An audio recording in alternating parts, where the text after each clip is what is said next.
सुबह 15 अगस्त है। तिरंगे लहराएंगे, राष्ट्रगान गूंजेगा, हर तरफ देशभक्ति दिखाई देगी।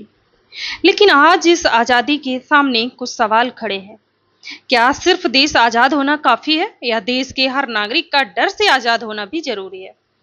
आज कहीं छात्र अपनी मांगों और अधिकारों को लेकर आंदोलन कर रहे हैं, कहीं युवा अपने भविष्य और रोजगार को लेकर सवाल पूछ रहे हैं, कहीं महिलाएं अपनी सुरक्षा के लिए आवाज उठा रही हैं और समाज के भीतर धर्म, जाति के नाम पर बढ़ती दूरी, नफरत और भेदभाव हमें सोचने पर मजबूर करते हैं। क्या यही वो भारत था जिसका सपना हमारे स्वतंत्रता सेनानियों ने देखा था? जिस देश की आजादी के लिए लोगों ने अपना धर्म नहीं, अपना इंसान होना आगे रखा। आज उसी देश में अगर किसी इंसान को उसके धर्म से, उसकी जाति से, उसकी भाषा से, उसकी पहचान से देखा जाने लगे तो हमें रुककर सोचना होगा। भारत की ताकत हमारी जैसी पहचान में नहीं, हमारी अलग अलग पहचान के बावजूद एक साथ खड़े रहने में है।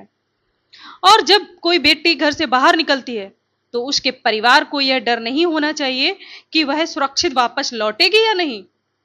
उसे यह अधिकार होना चाहिए कि वह पढ़े, काम करे, सपने देखे, रात में भी जरूरत पड़ने पर बाहर निकले बिना डर के। महिला की आजादी का मतलब सिर्फ उसके अधिकारों की बात करना नहीं, बल्कि ऐसा समाज बनाना है जहां उसकी सुरक्षा, उसकी आजादी की कीमत ना बने। और हमारे छात्र जो देश का भविष्य है, अगर वही सवाल पूछने के लिए सड़कों पर उतर रहे हैं, अगर उनके मन में अपने भविष्य को लेकर बेचैनी है, तो उनकी आवाज को सिर्फ विरोध समझकर खारिज करने के बजाय उनकी बात सुनना भी लोकतंत्र की जिम्मेदारी है और यही स्वतंत्रता है।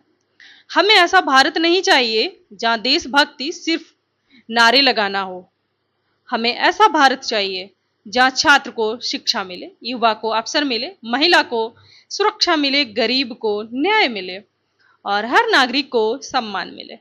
हमें ऐसा भारत चाहिए जहां मंदिर, मस्जिद से पहले इंसानियत दिखाई दे, जहां जाति किसी की योग्यता तय ना करे, जहां धर्म किसी के खिलाफ नफरत का कारण ना बने और जहां असहमति को दुश्मनी नहीं, लोकतंत्र की खूबसूरती माना जाए।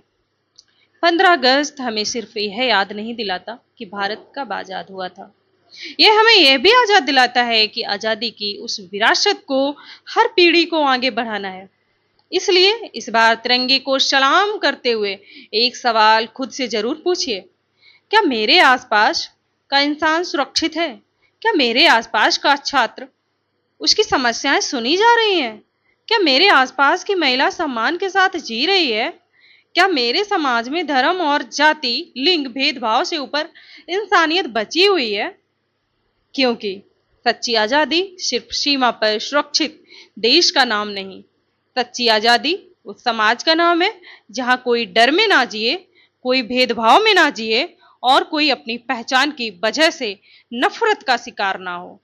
आइए इस 15 अगस्त सिर्फ आजादी का जश्न ना मनाएं, एक ऐसे भारत का संकल्प लें जहां तिरंगा हर दिल में हो, लेकिन नफरत के लिए कोई जगह ना हो। जय हिंद, जय भारत।